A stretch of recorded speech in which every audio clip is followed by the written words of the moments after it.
नमस्कार दोस्तों, आप देख रहे हैं डार्क गली यूट्यूब चैनल। आज की कहानी में आगे बढ़ने से पहले खौफनाक और डरावनी कहानियाँ सुनने के लिए चैनल को अभी सब्सक्राइब करें। आज की कहानी मनीष की है, तो चलिए बढ़ते हैं आज की कहानी की ओर। मनीष एक गरीब परिवार से था, लेकिन वो पढ़ाई में बहुत होशियार था। उसने 12वीं तक की पढ़ाई अपने गांव में ही की और आगे की पढ़ाई के लिए शहर के कॉलेज में एडमिशन ले लिया। मनीष शहर पहुंच गया और कॉलेज में एडमिशन का सब काम खत्म किया। कॉलेज में रहने की कोई सुविधा नहीं थी और बाहर उसे कोई भी रूम नहीं मिल रहा था, और जो रूम मिल रहे थे वहाँ का किराया बहुत ही ज़्यादा था।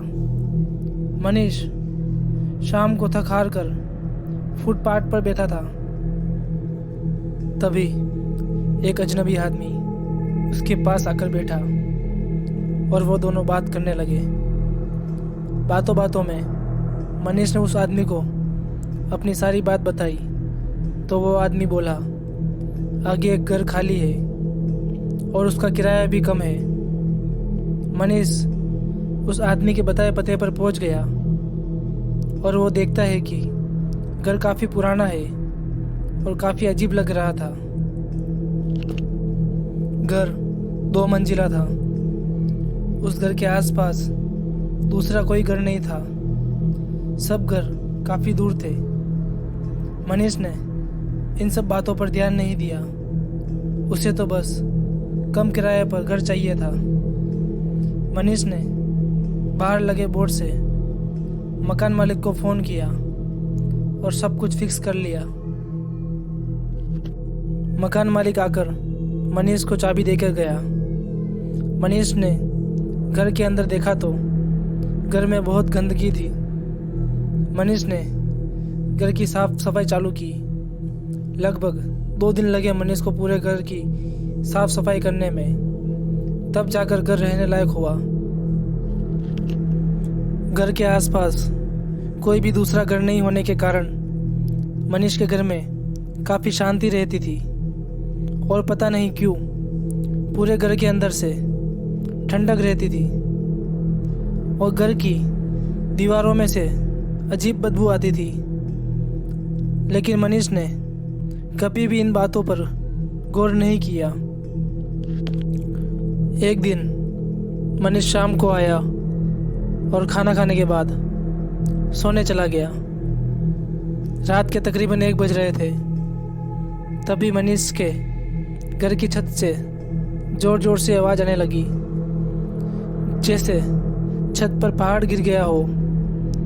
तभी मनीष नींद से जाग गया और उसे लगा कि यह सब उसका वहम है। लेकिन थोड़ी देर बाद फिर से छत से वही आवाज़ आने लगी, तो मनीष ने ऊपर जाकर देखने की सोची। छत पर जाने के बाद मनीष ने देखा कि पूरी छत पर बड़े बड़े पत्थर पड़े हुए थे, जिनमें से धुआं निकल रहा था। मनीष को बिल्कुल समझ नहीं आ रहा कि ये सब क्या था। अचानक पूरे घर की लाइट चली जाती है और मनीष को कुछ भी दिखाई नहीं दे रहा था। अचानक पूरे घर में से किसी के चिल्लाने की आवाज़ आने लगती है और मनीष नीचे जाता है। मनीष को कुछ भी नहीं दिख रहा था। वो जैसे तैसे अपने रूम में आता है। तभी किसी ने मनीष का पैर नीचे से जोर से पकड़ लिया। मनीष अपना पैर जोरों से झटकता है और नीचे गिर जाता है। जैसे तैसे वो अपना पैर छुड़ाता है। मनीष बाहर जाना चाहता था, पर उसे कुछ भी दिखाई नहीं दे रहा था। फिर मनीष ने गौर किया कि उसके पीछे से कोई चिल्ला रहा था।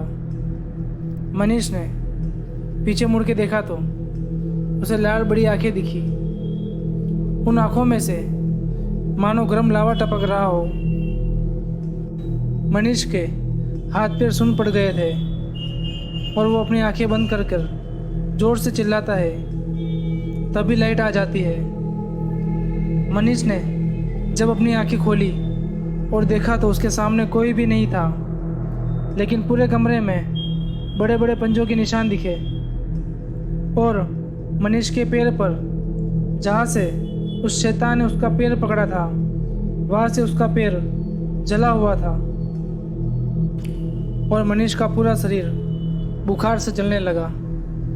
मनीष गिरते पड़ते बस घर से बाहर निकला और सुबह होते ही पहली ट्रेन से अपने गांव चला गया और फिर कभी भी उस शहर में नहीं आया। तो दोस्तों, आज की कहानी में बस इतना ही। अगर ये कहानी आपको अच्छी लगी हो तो वीडियो को लाइक करें और चैनल को सब्सक्राइब करें।